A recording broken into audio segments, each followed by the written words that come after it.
Mesdames et messieurs, bonjour et bienvenue dans le fil des rencontres. Je reçois aujourd'hui l'imam prêcheur autrichien d'origine palestinienne et plus précisément gazaoui, monsieur Adnan Ibrahim, accompagné de cofondateurs de l'association, la fondation Al-Kawakibi et du Forum mondial pour une réforme islamique. Nous allons parler de réforme islamique aujourd'hui. Quel est le sens? Est-ce que c'est le sens obligatoire et nécessaire que doit suivre chaque religion ou le sens dicté et exigé par certaines puissances internationales? Une émission qui, je le pense, va être très intéressante parce qu'énormément de questions sont à poser à Adnan Ibrahim et à Félix Marcard. Ce sont deux personnes qui ne laissent pas indifférents. Beaucoup les suivent, des dizaines de milliers suivent l'imam Adnan Ibrahim et l'admirent. D'autres ne tarissent pas non plus de commentaires négatifs. Certains pays voient en lui un agitateur et un perturbateur. C'est cet homme qui ne laisse pas indifférent que je reçois et par lequel je commence. Salam alaikum wa rahmatullahi wa barakatuh. Vous êtes le bienvenu dans cette émission. Je suis très heureux de vous recevoir. Et ma première question pour gagner du temps, c'est de faire un bilan de la situation de la Oumma aujourd'hui.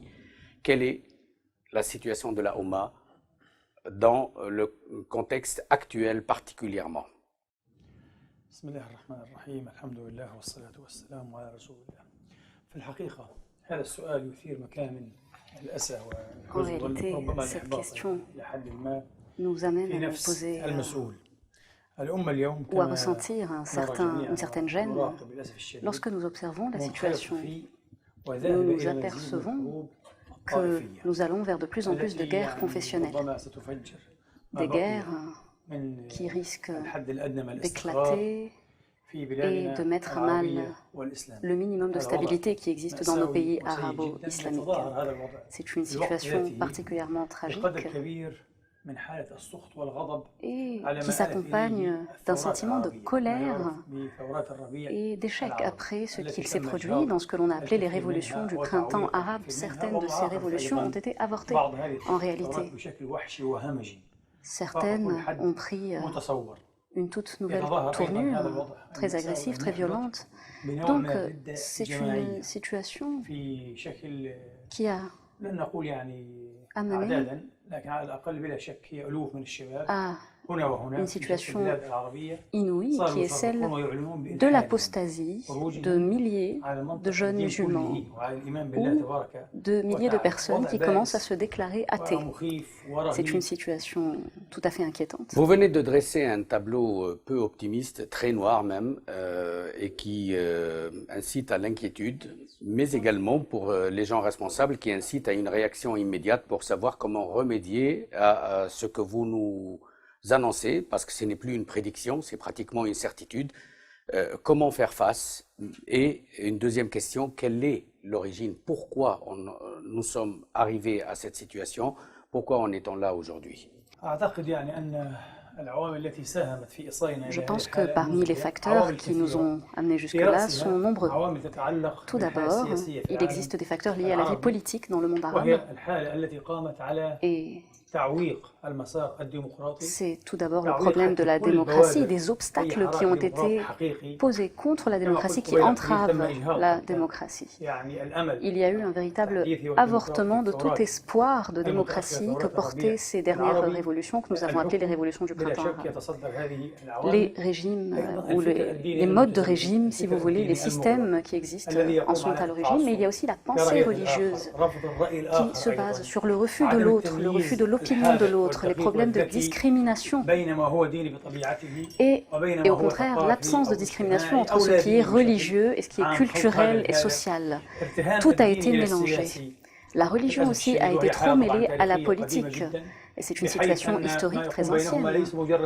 Donc, ce qu'il y a entre la religion et la politique aujourd'hui, ce n'est pas seulement un... Si vous permettez, je vous coupe la parole. Vous avez prononcé un mot essentiel et important, surtout dans un pays comme la France qui se targue de sa laïcité, qui pratiquement l'élève au degré d'une religion pour faire de la laïcité un principe sacré et absolu. Vous venez de dire les politiques hypothèquent le religieux. Est-ce que ça veut dire que chacun doit vivre dans sa sphère, peut-être s'inspirer se conseiller, mais il doit y avoir une réelle séparation. Pas tout à fait. Ce que je voulais dire, c'est que la religion islamique, au fil des siècles, sous les califats, les sultanats différents, eh bien, la religion a toujours été instrumentalisée au profit du pouvoir politique. Le pouvoir politique s'est toujours emparé de la religion pour se légitimiser. Et cette situation existe jusqu'à ce jour. Donc, il faut trouver un moyen, au moins momentané, temporaire, de séparer les deux, pour pouvoir avancer dans le monde arabe. Mais bien sûr, lorsque l'on comprend bien l'islam dans ses différentes dimensions, on sait qu'il est pratiquement impossible, ou disons au moins très difficile, de séparer complètement les deux, sachant que la religion est la source des principes et des principes d'éthique de la vie quotidienne aussi. En revanche, lorsqu'on parle des institutions de l'État, oui, il est possible d'avoir une séparation. Cet esprit de dialogue qui accepte de débattre même des sujets critiques. Avant de m'adresser à votre ami et compagnon Félix Marcard pour avoir son point de vue de musulman accompli qui vient d'une société occidentale, et c'est important d'avoir ce point de vue, je voudrais également savoir, est-ce qu'on est toujours dans la théorie du complot où ce sont les sionistes, ce sont les occidentaux, les Américains qui ont poussé les musulmans à cette phase extrémiste, ou bien est-ce que le mal vient de nous? Est-ce qu'on ne devrait pas plutôt s'adresser à nos jeunes, à nos moins jeunes, pour leur dire qu'il y a un problème qui s'appelle l'ignorance et qu'il faut d'abord, avant de commencer à vouloir islamiser la terre tout entière, commencer par maîtriser la foi et maîtriser l'esprit et le texte de l'islam? بغض النظر عن وجهات النظر المختلفة بشأن تقويم المؤامرة ونظريات Cette question أنا أعتقد أن de complot, de théorie du complot, المؤامرات بشكل مستمر أو حتى متقطع lorsqu'on y a trop recours dans ce contexte actuel, رفدا جديدا ومددا جديدا للعقلية الاعتذارية والعقلية التنصلية التي تآكل بها العقل المسلم الحديث. Mettre la situation actuelle en danger, malheureusement, l'esprit d'ouverture qui caractérise l'islam est en danger. Lors de la création de la première société musulmane, avec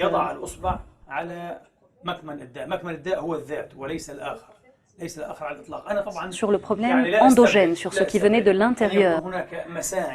Et donc, il est possible qu'il y ait effectivement des interventions extérieures, peut-être, pour donner plus raison à un discours qu'à un autre. Il y a des jeux politiques, certainement, au niveau local, national et international. Mais l'islamisation de la terre, comme vous l'avez dit, je pense que nous sommes très, très, très loin de cet objectif. Je pense que les musulmans aujourd'hui font face à une vraie crise. C'est au contraire celle de ces milliers de jeunes qui sortent de l'islam, qui quittent l'islam, puisqu'il y a un véritable problème de crédibilité pour ces jeunes-là. Il faut les aider à trouver une solution. Je vous remercie et je vais revenir à vous, mais pour l'instant, je vais également voir avec Félix, qu'est-ce qui pousse un occidental qui n'est pas né dans une société musulmane à quitter le confort dans lequel il est. Confort, j'entends pas matériel, confort spirituel et moral, parce qu'ici, il n'y a pas de débat sur certaines questions, pour aller dans une société où tout est remis en cause, où on est stigmatisé, montré du doigt, où malheureusement une image est renvoyée extrêmement violente, sanguinaire. Comment vous vivez cette situation et comment vous évaluez la situation de la Oumma? Moi, je voudrais revenir sur plusieurs choses que vous avez dites là, je vous en prie. Depuis le début de l'émission. La première chose, c'est que vous parlez de moi en tant que musulman accompli. Moi, j'aimerais tout de suite recadrer les choses. Je suis loin d'être un musulman accompli. Je suis un musulman qui vient de se convertir, plutôt qui s'est converti il y a un certain nombre d'années, mais si qui a une expérience de la foi. Pour éviter la mauvaise compréhension, le mot accompli est utilisé uniquement par référence à la conversion. La conversion, c'est un athée qui part de l'athéisme ou du paganisme vers une religion monothéiste, et non pas pour votre état de foi. Je ne me permettrai pas de juger votre degré de foi. D'accord, mais vous me permettrez quand même de parler. Tout à fait, c'est super. Écoutez, je suis ravi. Moi, je voudrais juste m'expliquer sur. Vous dites, moi, j'ai de leçons à donner à personne. Je suis un nouveau dans la grande famille de l'islam et je ne suis absolument pas en train d'essayer comment dire, d'avoir une sorte d'autorité sur une science et une théologie que je ne commence qu'à peine à découvrir, pour être parfaitement honnête. Vous parlez du confort dans lequel j'aurais été avant de trouver l'islam, mais la réalité, c'est que j'étais absolument pas dans une situation confortable, parce que vous parlez d'une spiritualité que j'aurais eue avant, or je n'en avais pas de spiritualité. L'islam, c'est justement le début de ma spiritualité. Et moi, je pense qu'un des problèmes des gens qui vivent en dehors de la religion, et en particulier de la religion islamique, c'est justement un manque de spiritualité. Donc moi, je suis dans l'islam parce que ça me rend plus heureux, parce qu'en fait, je vis mieux, et je me suis aperçu qu'en réalité, dans ma vie, avoir une spiritualité, c'était une question de vie ou de mort. Parce que moi, auparavant, j'avais une vie qui était assez dissolue. J'ai fait beaucoup de bêtises dans ma vie. J'ai passé beaucoup de temps à faire la fête. J'ai passé beaucoup de temps à à perdre mon temps. Et l'islam me donne aujourd'hui je dirais, c'est pas une rigueur parce que je me sens pas enfermé par une rigueur, mais je dirais que ça me donne une sérénité que je n'avais pas auparavant. Donc, si vous voulez, il n'y a aucun effort de ma part ma conversion, elle n'est pas... D'ailleurs, ma conversion, elle date d'il y a 11 ans, mais elle n'était que nominale.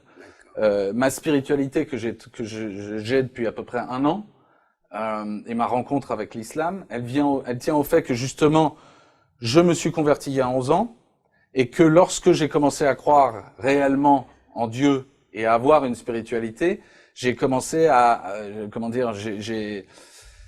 j'ai accepté une certaine téléologie, et donc le fait que ma conversion d'il y a 11 ans n'était pas anodine.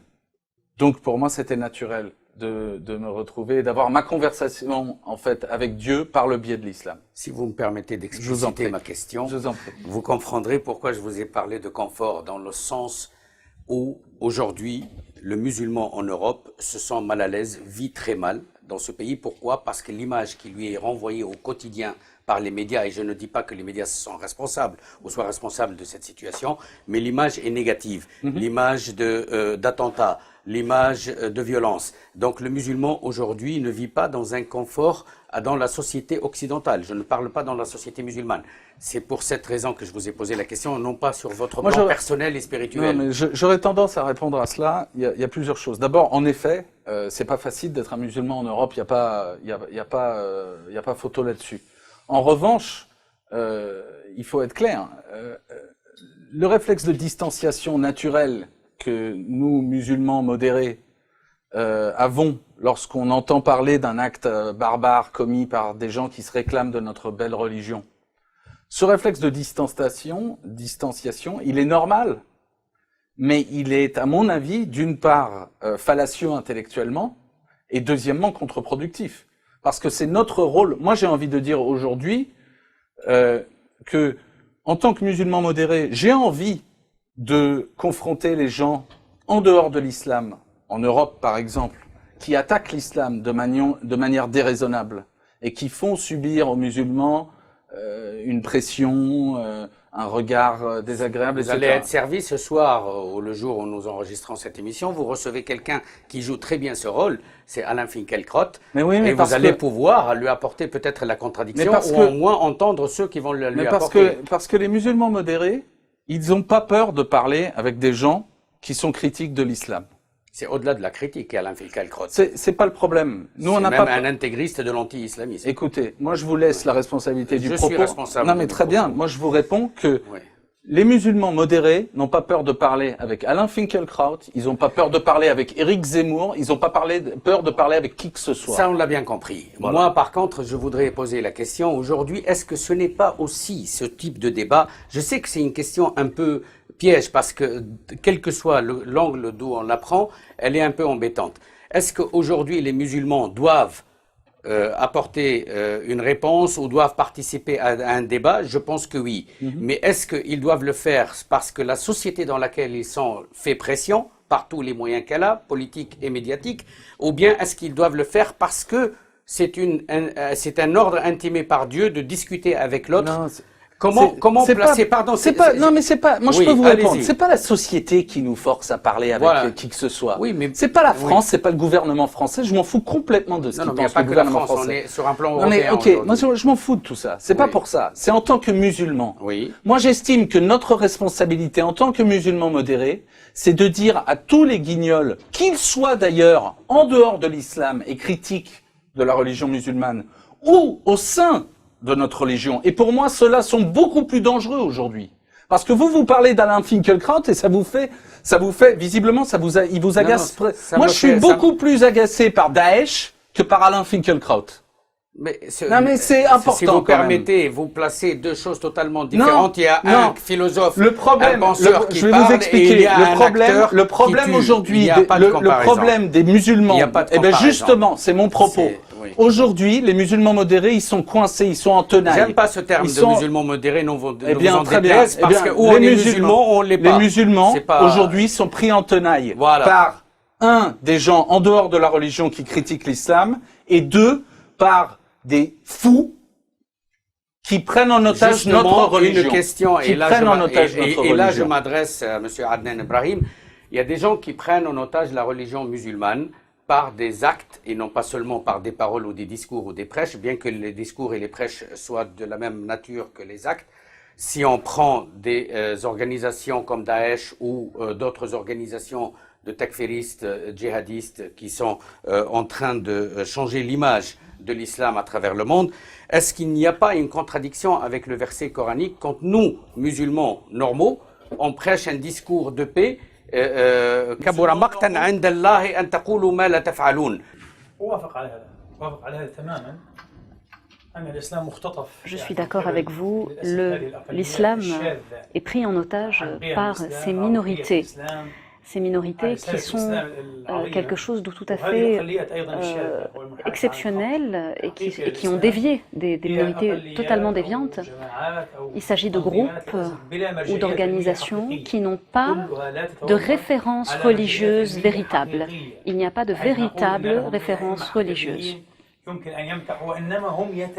Ils jouent, ils manipulent le texte et ils manipulent également le patrimoine religieux, l'héritage religieux. Ils jouent avec cela. Et voilà où nous en sommes arrivés. Dans la conscience collective mondiale, aujourd'hui, l'islam est synonyme de crime, de quelque chose de criminel, d'un véritable cauchemar. Vous êtes tous deux fondateurs de la fondation, du Forum mondial pour une réforme islamique. Quelle est cette réforme et quelles sont ses règles et ses grandes lignes? Brièvement, nous pouvons dire que nous avons un objectif global et d'autres objectifs secondaires. Mais l'objectif principal, c'est de redéfinir l'islam dans son essence. Parce que depuis des siècles, nous ne nous concentrons plus sur les objectifs de l'islam, mais nous parlons simplement des moyens. Nous sommes dans les moyens et non pas dans les objectifs. Il faut revenir au sens du djihad. Non pas le djihad dans le sens de tuer l'autre ou de celui qui nous combat, mais le djihad dans son sens. Il faut mieux le comprendre. Ce terme, à l'origine, c'est un terme qui est lié à des moyens et non pas à des objectifs. Il faut comprendre que le moyen doit être en conformité avec la fin. Donc notre objectif, c'est de revenir aux finalités de l'islam. Quelle est la plus grande finalité de l'islam? C'est la miséricorde et la justice. Et le texte coranique le dit très clairement.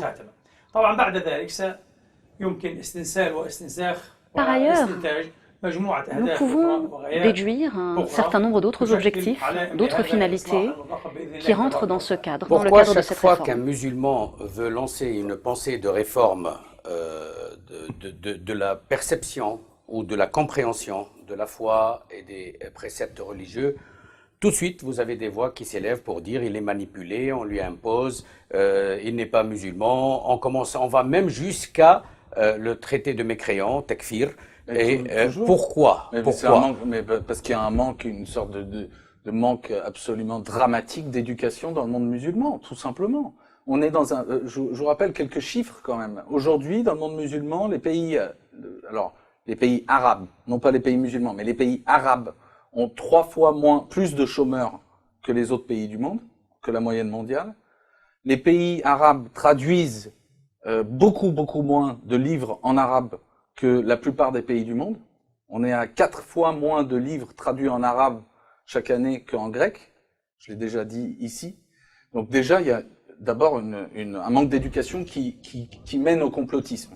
C'est tellement facile de toujours blâmer, tout est la faute toujours des Israéliens, des Européens, des Américains, etc., etc., etc. Mais soyons clairs, vous avez posé une question très simple. Moi, je laisserai toujours, je m'écrase devant le docteur Adnan quand il s'agit de théologie. Moi, j'ai aucune expertise en la matière. Et surtout pas devant quelqu'un d'aussi autoritaire, dont l'autorité, est aussi stellaire. Cependant, moi, je vais parler de quelques aspects pratiques. Qu'est-ce qu'on peut faire La première chose à faire pour parler d'une réforme islamique, c'est de réunir les musulmans du monde entier. Les musulmans du monde entier, aujourd'hui, ils sont 1,6 milliard. On peut amener des gens de tous les pays et montrer qu'il faut donner le poids qu'elle mérite à l'Asie. L'Asie, sur 1,6 milliard de musulmans dans le monde, aujourd'hui, il y en a 1,1 qui sont en Asie. Or, on les entend très peu parler. Donc la première chose à faire, c'est de réunir les musulmans du monde entier, y compris les Asiates. Ne serait-ce pas une utopie?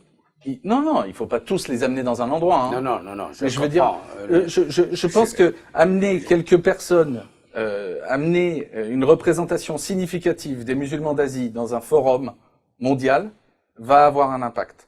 Il faut également qu'on entende parler les musulmans d'Europe, qui sont particulièrement avant-gardistes, les musulmans d'Amérique du Nord, qui le sont également, les musulmans d'Afrique subsaharienne, les musulmans d'Amérique latine. Est-ce que dans ce forum, vous prévoyez également qu'il y ait des musulmans sunnites et des musulmans chiites? Bien sûr, absolument. Il faut réunir les deux. Malgré les guerres qui frappent aujourd'hui au Yémen et ailleurs. Et Adnan joue un rôle gigantesque de discours de paix entre les différentes tendances. Attendez, je voudrais développer encore un tout petit peu. Parce qu'on est... je sais qu'on est pressé par le temps, mais une des vocations de ce forum, une fois qu'on a réuni tout le monde dans la maison, si je puis dire... Je vous souhaite du courage. Ouais, j'entends bien. Oui. C'est d'arriver à déterminer, à devenir un point de référence pour permettre aux gens de comprendre aux musulmans et aux non-musulmans, de comprendre qu'est-ce qui est du ressort de la religion et qu'est-ce qui est du ressort de la culture. Parce que ça, c'est un des énormes problèmes. C'est une question qui va pas vous faire plaisir. C'est pas grave, c'est pas la première. Non, mais il n'y a pas de problème. Dans les critiques qu'on peut lire, et pas particulièrement pour vous, mais pour toute personne qui tente une réforme, bien évidemment, on parle immédiatement du complot et de la pression américaine pour vouloir réformer. Et là, on l'a même entendu de certains responsables politiques français et américains de supprimer les sourates du djihad, de supprimer la référence au peuple israélite ou aux juifs.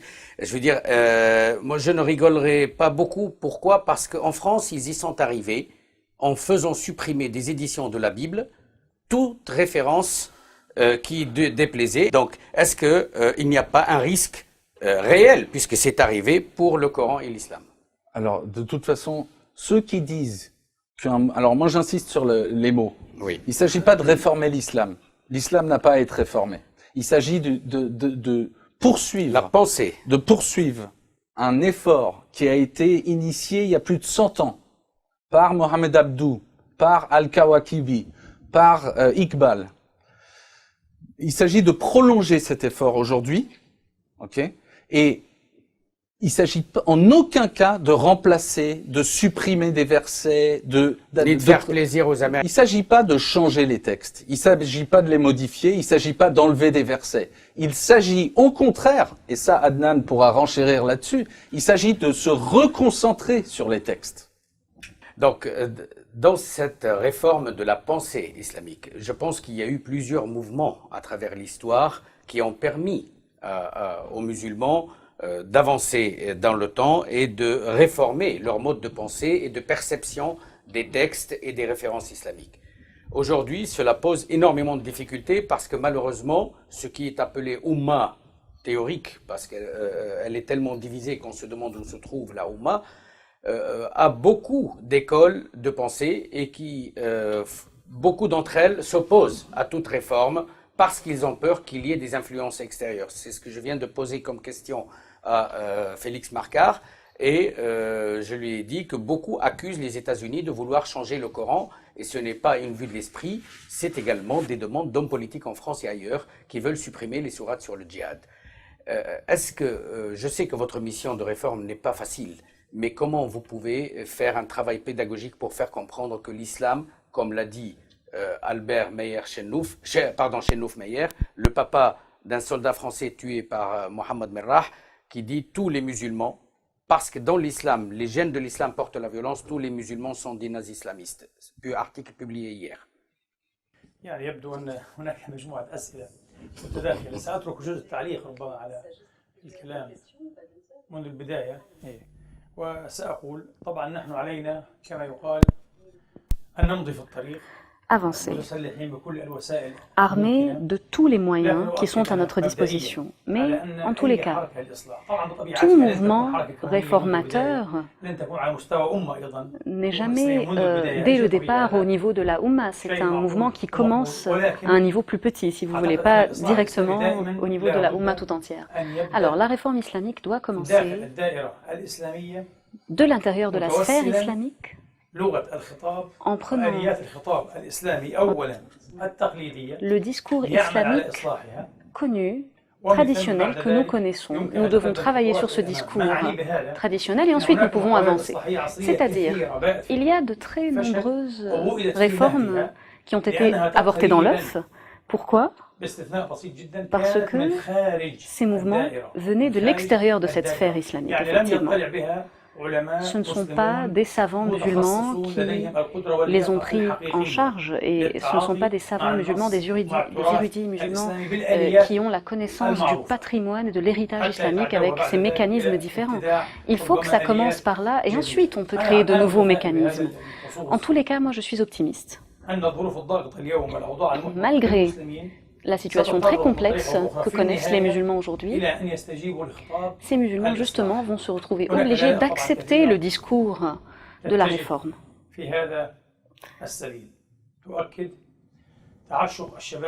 Je pense que c'est au niveau de la jeunesse que cette soif d'un nouveau discours est la plus importante. Un discours qui puisse leur prouver que leur religion leur permet de vivre cette époque, leur permet de vivre leur humanité, de prendre en compte le contexte actuel et de relever les défis de ce contexte actuel. Un islam capable de relier, de créer un lien entre l'ancien et le nouveau, entre l'âme et le corps, entre l'esprit, la raison si vous voulez, et le cœur, entre l'individu et le groupe. Il y a maintenant tout un tas d'autres dualités qui doivent être prises en compte, et notamment le moi et l'autre religieux, l'autre dans tous les sens du terme, pas seulement au sens religieux. C'est le plus grand défi auquel l'islam fait face aujourd'hui. Aujourd'hui, il y a un discours d'un islam qui récuse l'autre, qui déteste l'autre, comme si nous étions un peuple élu. Il y a donc la question de la foi et de la raison. Et c'est une question qui se pose et se repose éternellement. Donc, même si c'est un dossier qui a souvent été ouvert, qui a souvent été traité, il n'a pas encore été vraiment pris en compte comme il le faut. Je pense que nous ne sommes pas parvenus à nos objectifs. Une dernière question, si vous permettez, parce que je sais que vous êtes pressé. Aujourd'hui, il y a beaucoup de voix qui séduisent une partie de la jeunesse musulmane en Europe et qui va jusqu'à les pousser à aller faire ce qu'ils appellent le djihad en Irak, en Syrie, en Libye et ailleurs, dans tous les foyers de tension. Comment convaincre, quel type de discours adresser à ces jeunes pour qu'ils comprennent qu'en vérité ils sont dans l'erreur et que ces groupuscules violents et extrémistes les poussent pas du tout vers le paradis qu'ils leur promettent, mais vers la perte de leur vie et de leurs espoirs et les espoirs de leurs parents.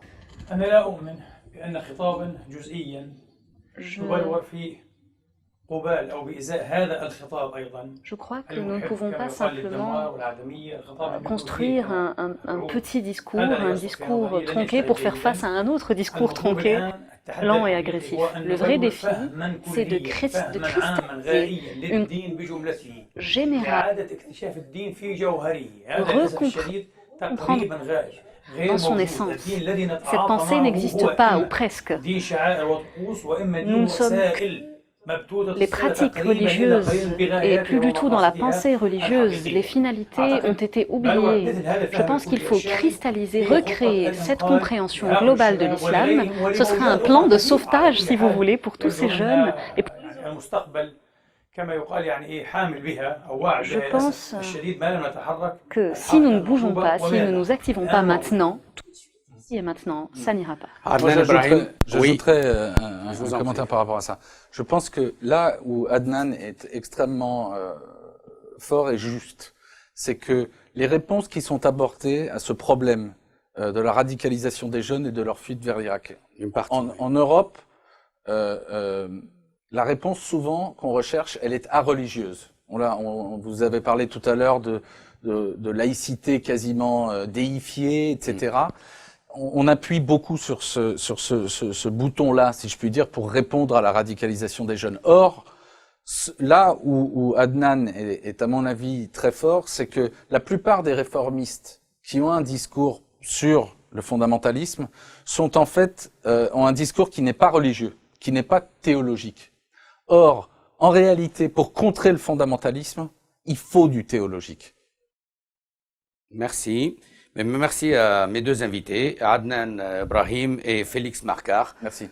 Nous avons été ravis de vous recevoir aujourd'hui.